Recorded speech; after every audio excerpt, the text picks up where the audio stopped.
Um, what if the butterflies in your stomach on a first date aren't actually a sign of true love, but like your nervous system literally screaming at you to run away? That is a terrifying thought. Right. Welcome to the deep dive.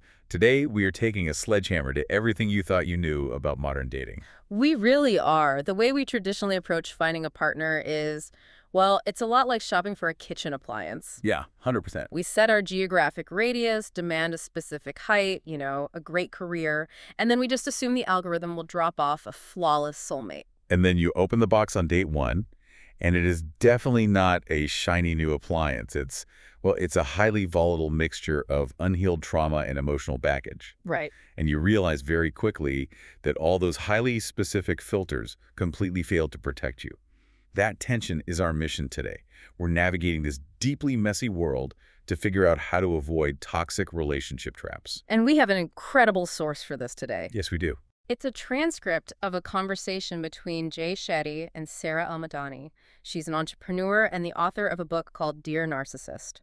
Her story is just remarkably raw. I mean, she escaped 2 highly toxic marriages and essentially had to completely dismantle her psychological framework to rewire her attraction. Which is intense. But the most important thing to establish right off the bat is that her insights are not just dating advice. Right. The psychological architecture she lays out applies to every single human connection you have. Your friendships, your family dynamics, your business partnerships, all of it. So I want to start with something she hits the listener with almost immediately, because it is a brutal reality check. We just talked about those laundry lists of demands we have for a partner. Oh, yeah. Well, Sarah's premise is very blunt. You cannot attract what you are not. Wow. Yeah. So if you are out there demanding someone who is wildly successful, emotionally available, and incredibly organized, you have to literally embody those exact traits yourself. Because otherwise, their strengths are only going to highlight your glaring deficits. Exactly. The distinction she makes here between wanting a relationship and needing a relationship is vital. Psychologically, those are completely different operational states. How so? Well, when you need someone, you are operating from a profound place of lack. There's always a hidden agenda beneath the surface. Like what? You might be relying on them to regulate your anxiety or fix your finances or simply validate your existence so you don't feel invisible. Okay, let's really unpack this. It's like going grocery shopping for a gourmet 5-course meal, but you only brought the ingredients for a peanut butter sandwich. I love that analogy. Right. You show up expecting this massive, complex feast from the other person, but your own emotional pantry is completely bare. Yeah, you're asking them to feed you while you have absolutely nothing to serve in return. You have to stock your own shelves first. Because when those shelves are fully stocked, you shift into abundance. You don't need them to bring the meal, you just want them to sit at the table with you.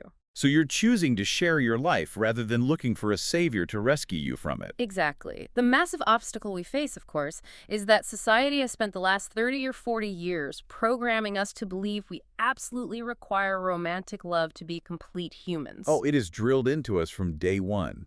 I mean, it's the plot of every Disney movie, every romantic comedy, every pop song on the radio. Right, the whole "you complete me" trope. Yes, this idea that you are just a half-person wandering the earth until you find someone to complete you. The neuroscience, however, offers a very optimistic counter-narrative to that conditioning. Sara points out that we are not permanently shackled to this programming. Because of neuroplasticity, right. Precisely. Neuroplasticity is the brain's physical ability to form and reorganize synaptic connections, which means we can literally rewrite these deeply entrenched beliefs. That's fascinating. How long does that actually take? Well, research shows that forming new neural pathways can begin in as little as 21 days of consistent, intentional repetition. Wow, just 21 days. Yeah, your brain is malleable. You can actively train your neural circuitry to move away from that state of dependency and toward a state of self-sufficiency. I love the science behind that, but it brings up a massive practical hurdle for you, the listener. What's that? If we have to literally become the healthy, self-sufficient traits we want to attract, snapping our fingers and doing 21 days of positive affirmations isn't going to cut it. No, definitely not. We have to dive into the trenches. We have to do the actual inner work. The most overused phrase of the decade, undoubtedly. It really is. Sara actually jokes about how trendy it is right now. She says inner work is trending like kale, avocado, and matcha. That is so true. People throw it in their social media bios like it's a cute personality trait. Right. But she aggressively strips away that serene spa day aesthetic. She defines inner work as a brutally uncomfortable, often agonizing process of unmasking. It's the systematic removal of the blueprints handed to you the moment you were born. Blueprints like what? Think about it. We're born into a specific religion, a socioeconomic status, a framework of expectations from our parents. And the culture that tells us exactly what success is supposed to look like. Exactly. Inner work, in her view, is peeling back all of those external inherited layers to locate the person you actually were before the world instructed you on who to be. And the catalyst for her own unmasking was incredibly intense. I mean, she had to leave 2 highly toxic marriages. Yeah, the first one lasted 13 years. And the second one lasted just 9 months. And she admits with startling vulnerability that she stayed in those situations far longer than she should have because of her ego. Right, she was terrified of the societal judgment that would come with failing at marriage a second time. She was willing to fight a miserable, soul-crushing war on the inside every single day just to maintain the illusion of peace on the outside for the neighbors and her extended family. That fear of judgment is what eventually drove her to what she calls the basement of rock bottom. The basement of rock bottom. That sounds awful. It wasn't just hitting the floor, it was falling through the floorboards into the dark underneath. And the psychological pivot she describes here is monumental. What did she change? Well, for years, she played the victim. And to be exceptionally clear, she was genuinely wronged and abused in these relationships. Right, we have to emphasize that. But she realized that staying in that victim mindset was the exact thing keeping her chained to the basement. Because if it's 100% their fault, you have zero power to change the situation. You're just a passenger in your own suffering. Precisely. The cognitive dissonance required to admit that you actively chose a toxic partner is agonizing. It shatters your own self-image. It is infinitely easier to point the finger outward and blame the narcissist. It is. The true inner work began the exact second she stopped looking at their flaws and finally asked herself, where is my contribution to this? Why did I allow this? Yes, that level of accountability is staggering. And she pairs it with a total redefinition of forgiveness. Yeah. We usually think of forgiveness as letting the other person off the hook. Right. But she says forgiveness has nothing to do with accepting physical or emotional abuse, and it certainly doesn't mean you make excuses for the person who hurt you. So what does it mean? It means forgiving yourself for choosing that person, forgiving yourself for ignoring the obvious red flags and staying when you knew you should have left. Wow. Yeah, her mantra for this is incredible. She says, apology accepted, access denied. Apology accepted, access denied. Establishing that boundary requires a fundamental shift to an internal locus of control. Okay, break that down for us. She uses a brilliant computer metaphor to explain how she actively manages her brain's processing in those difficult moments. Think about how a computer operating system works. Okay. It requires clear, definitive commands like cut or paste. If you type a long, emotional, ambiguous paragraph into a command line, the computer just throws an error code and crashes. Right, doesn't know what to do with that. Exactly. Our brains operate similarly in moments of crisis.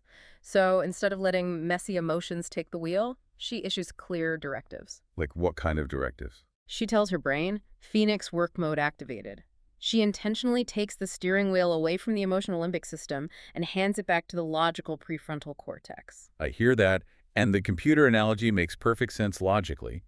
But I'm looking at this whole unmasking and reprogramming idea and seeing a massive trap. Oh, what kind of trap? Well, if we are constantly stripping away the masks given to us by our parents and society, how do we ever truly know when we've hit the bedrock of the real us? That is a very fair question. Right. Couldn't I just be adopting another mask? Like, I dropped the corporate people pleaser mask, but I just replace it with the shiny new healed wellness guru mask that I saw a therapist model on social media. How do you know you aren't just performing your healing? Exactly. That is the quintessential danger of modern self-improvement. Authenticity can very easily become just another performance. So how does her framework avoid that? Based on her framework, the distinction lies in the audience. A mask is inherently performative, meaning it requires an external audience to validate it.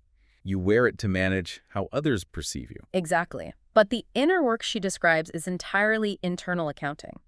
When you are sitting alone in that basement, looking at the darkest, ugliest parts of your own decision-making, there is no audience. Wow. When you no longer need the world to clap for your healing, the performative masks naturally fall away.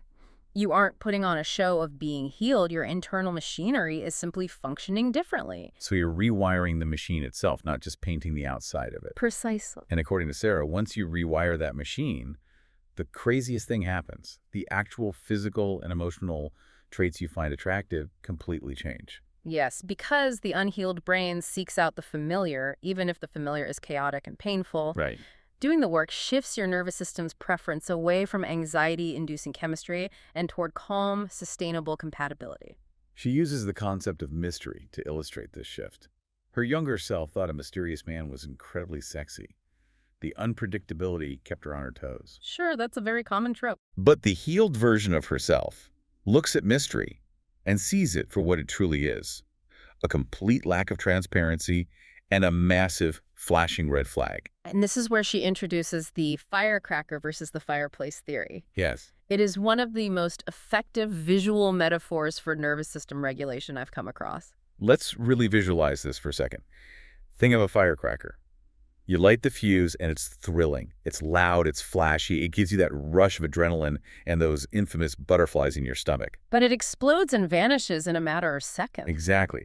And she points out, and this is so vital to understand, those butterflies you feel on a first date are rarely a sign of cosmic connection.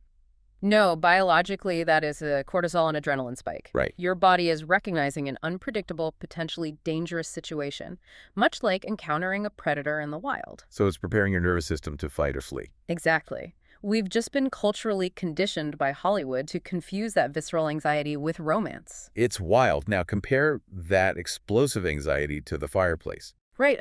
A fireplace doesn't give you a sudden rush of adrenaline. No, it's calm, steady, warm, and frankly, it might seem a little boring from a distance. But a fireplace is designed to last. It's the place where you actually want to pull up a chair, get comfortable, and engage in hours of deep, meaningful conversation without feeling like you have to be constantly on guard.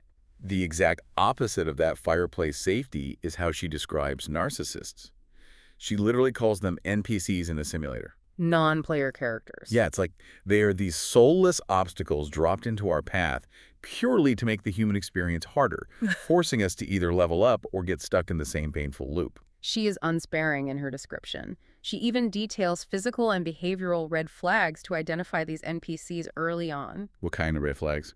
Well, she talks about looking into dead eyes where there's an unnatural amount of white space showing above or below the iris. That is so specific. It is, and behaviorally, she highlights the classic love bombing phase. Right, when they just overwhelm you. Exactly. This is when someone mirrors your every desire, telling you you're their soulmate on date 2, overwhelming you with grand gestures and constant communication. But she notes the psychological limitation here, right? Keeping up that false persona is exhausting for them. Yes. Predictably, the love bombing phase typically maxes out at about 3 months before the mask inevitably slips. That 3-month mark is such a crucial deadline to keep in mind for you out there dating. And to protect yourself from getting swept up in those first 3 months, she warns about the immense danger of toxic empathy. Being an empath is generally lauded as a wonderful, selfless trait, but toxic empathy is fatal to your well-being. How does she describe it? She compares a toxic empath to a beautiful house with absolutely no doors. No doors. Right. You have all this warmth and love freely flowing out to anyone who walks by, but you have zero boundaries to protect yourself. You are fundamentally unsafe in your own home. Exactly. You have to install doors, you need the capacity to swing them wide open for the good people, and violently lock the deadbolts against the bad ones. Because love isn't just a passive emotion that washes over you. It is a calculated decision and a daily investment. She goes so far as to call a relationship a business. A business? Yeah, you have to wake up and bake the bread fresh every morning. If you stop baking the bread, the business goes bankrupt. Here's where it gets really interesting for me. We've been conditioned by pop culture to treat relationships like a scratch-off lottery ticket. Oh, definitely. You're waiting at the coffee shop, you lock eyes with the mysterious stranger, Yeah. the firecracker, you scratch the ticket, and you hope you just won a lifetime of effortless, passionate happiness. But Sarah's entire philosophy argues that a healthy relationship is actually an index fund. It is the fireplace. An index fund, I love that. The emotional mechanics of an index fund are exactly what we're talking about. You don't get a 200% return on your investment overnight. Right. You're putting in $5 a day of unsexy emotional labor. Like doing the dishes without being asked. Or holding a boundary calmly instead of yelling. Yeah. Sitting down on a random Tuesday and actively listening to how their day went when you're tired. Day by day, it feels entirely unremarkable. But 10 years down the line, that compounding interest has built an unshakable emotional fortress. Exactly. But getting to that emotional fortress means you have to be ruthlessly selective about who you open a joint account with. That is for sure. So practically speaking, if we've done the work and we're out there actively seeking the index fund instead of the lottery ticket, how do we navigate the absolute swamp of modern dating to filter out the wrong people? This requires an abandonment of polite dating etiquette. Okay. Sara employs a highly actionable, arguably aggressive strategy she calls the BS eliminator. Picture yourself doing this. Imagine you sit down for date one, the drinks haven't even arrived yet, and you drop your entire reality on the table. Sara tells her dates immediately, listen, I'm almost 40, I have been divorced twice, I have a kid, and my goal is to build a family. What exactly do you want? Boom. Zero small talk. If you're listening to this, does the thought of doing that make you physically cringe? Probably. Because for most of us, it feels way too intense for a first date. It violates every rule of playing it cool, but the psychology behind it is flawless. It is the ultimate application of radical transparency. She says if the man gets intimidated and runs away, that is a massive victory. Right. He is a boy who is not ready for the reality of her life, and his immediate exit just saved her 6 months of emotional turmoil. This strategy actively destroys one of the most common psychological traps in dating, which is romanticizing potential. Oh, romanticizing potential is deadly. It's when you sit across the table and think, oh, he's amazing, he'll be the perfect partner once he figures out his career path. Or she's incredible, she'll be perfect once she stops communicating through passive-aggressive texts. Sara points out that when you do this, you are subconsciously admitting you do not actually like the physical human being sitting in front of you. You are in love with a fictional ghost that you invented in your head. And you are arrogantly assuming you have the power to mold them into that ghost. She emphasizes that true behavioral change only happens by example and internal desire, never by you lecturing them or hoping they transform to fulfill your fantasy. If you don't want the reality of who they are today, you have to walk away. Taking this concept of filtering to its absolute extreme, Sara's actually building a technological solution. Yeah, she's launching a new dating app called soulsearch.ai. And it uses artificial intelligence to forcibly prevent users from making those superficial snap judgments. When you match with someone on this app, you do not get to see their picture for 14 full days. 14 days. It's a fascinating structural intervention into the digital dating ecosystem.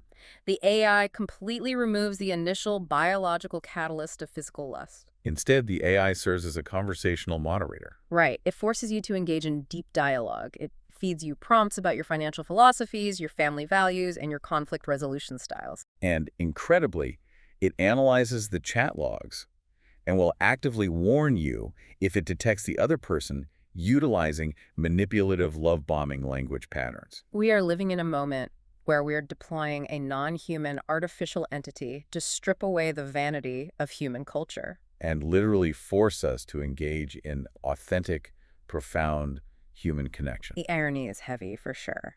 But I really struggle with this 14-day blind period. Yeah, is that? We just talked about the extreme danger of romanticizing potential and falling in love with a ghost. Yeah. If I spend 2 straight weeks texting someone, having these deep, vulnerable conversations without ever seeing their face, my brain is inevitably going to build an idealized fantasy version of them. That makes sense. When day 15 arrives and the photos unlock, if the physical, biological chemistry just isn't there, won't that reveal be an absolutely crushing letdown? Aren't we just trading one fantasy for another? Yes, exactly. Well, the risk of imaginative projection is undeniably high. You could very easily construct a pedestal that no flesh and blood human could ever stand on. Right. But the counter-argument embedded in her philosophy is that, true, enduring chemistry can be cultivated after the fact. How so? Think about watching a movie. Sometimes you see the lead actor in the first scene, and you don't find them physically attractive at all. Okay, yeah. But 2 hours later, after watching how their character navigates the world, how they speak, how they sacrifice for others, you are completely captivated by them. Ah, I see. The app's methodology is a bold experiment to see if forcing the construction of the fireplace, the shared morals and emotional safety, can actually ignite the physical firecracker later. It is a massive gamble, but maybe a necessary shift in how we approach finding a partner. So for you listening, let's distill this journey. It all starts with the mirror. You cannot attract what you refuse to embody. You have to descend into the basement of rock bottom, do the brutal, unglamorous inner work, and ask yourself the hardest question. What is my contribution to this mess? Forgive yourself, lock the doors to your empathy, and stop romanticizing potential. And when you step back out into the world, train your nervous system to seek the calm, steady warmth of the fireplace over the chaotic cortisol spike of the firecracker. Utilize radical transparency to immediately eliminate the time wasters. And please remember, this framework isn't restricted to romance. Right. Establish these boundaries with your family members, your lifelong friends, and your colleagues. But before we let you go, I want to leave you with one final thought to mull over on your own. We established today that a truly healthy, healed person operates entirely from abundance. They want a partner, but they don't need anything from them. But imagine what happens when two people who have perfectly completed their inner work and truly need absolutely nothing from each other actually get together. That's an interesting scenario. Does a relationship built on zero mutual need risk losing the vulnerability and interdependence that forces deep, lasting intimacy? Can an index fund survive if neither person actually needs the payout? Something for you to ponder. Thanks for taking the deep dive with us.